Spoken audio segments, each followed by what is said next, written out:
ए भैया, विदाई भी एगो अजीब रीति रिवाज होला। जब एगो माई अपना बेटा के 9 दिन साथ पे रह के जब चल जाले, तब बेटा के दिल पर का गुजरेला, आई सुनी सब। Presented by Satish Films. छोड़ी गईलू माई कौने रहिया हो, सगरी सुनसान हो गइल बा। भइल का कसूर मोरी मैया हो,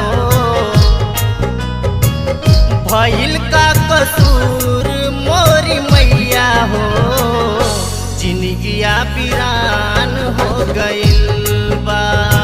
छोड़ी गइलू माई कौने रहिया हो, सगरी सुनसान हो गइल बा।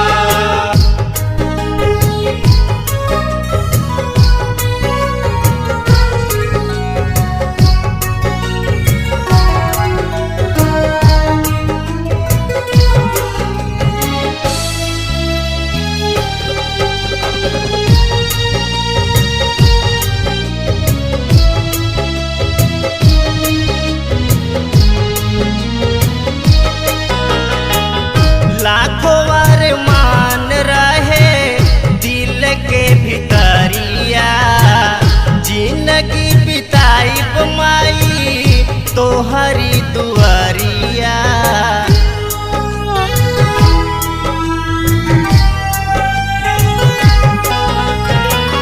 लाखों बार मान रहे दिल के भितरिया, जिंदगी बिताइब माई तोहरी दुआरिया। ममता के फोरे लुगरिया हो, आफत में परान हो गइल बा। ममता के फोरे लुगरिया हो, आफत में परान हो गइल बा। भइल का कसूर मोरी मैया हो, भइल का कसूर मोरी मैया हो। जिंदगिया वीरान हो गइल बा। छोड़ी गइलू माई कौने रहिया हो, सगरी सुनसान हो गइल बा।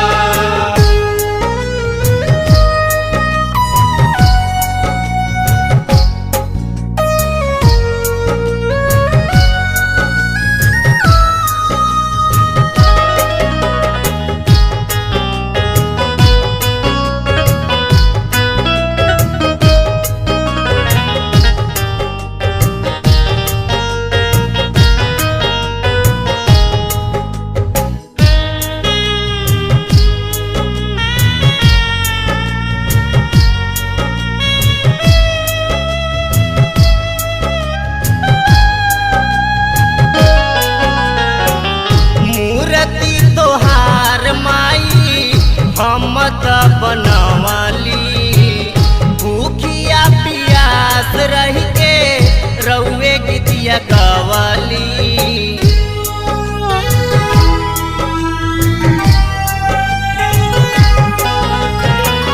मूर्ति तोहार माई हम त बनवाली भूखिया पियास रह के रउए गीतिया गवाली।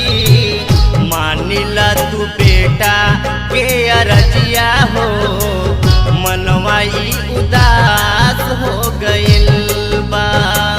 मानिला तू बेटा के अरजिया हो, मनवाई उदास हो गइल बा। भइल का कसूर मोरी मैया हो, भइल का कसूर मोरी मैया हो।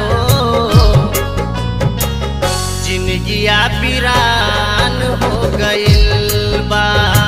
छोड़ी गइलू माई कौने रहिया हो, सगरी सुनसान हो गइल बा।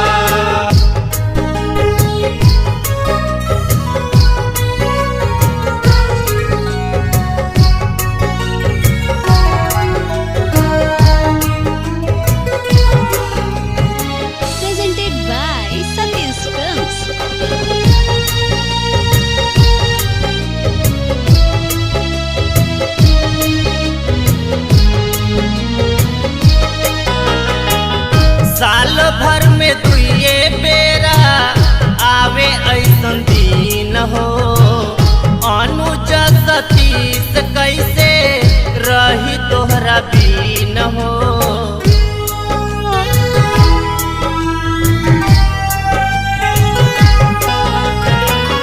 साल भर में दुइये बेरा आवे ऐसन दिन हो। अनुज सतीश कैसे रही तोहरा बीन हो। जाए ना दे अनुप अब की बेरिया हो। स्वार्थ ई हमार हो गइल बा। जाए ना दे अनुप अब की बेरिया हो।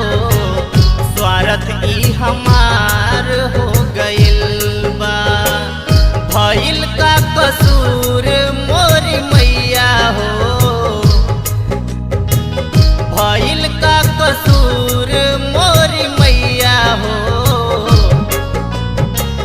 जिंदगिया पिरान हो गए।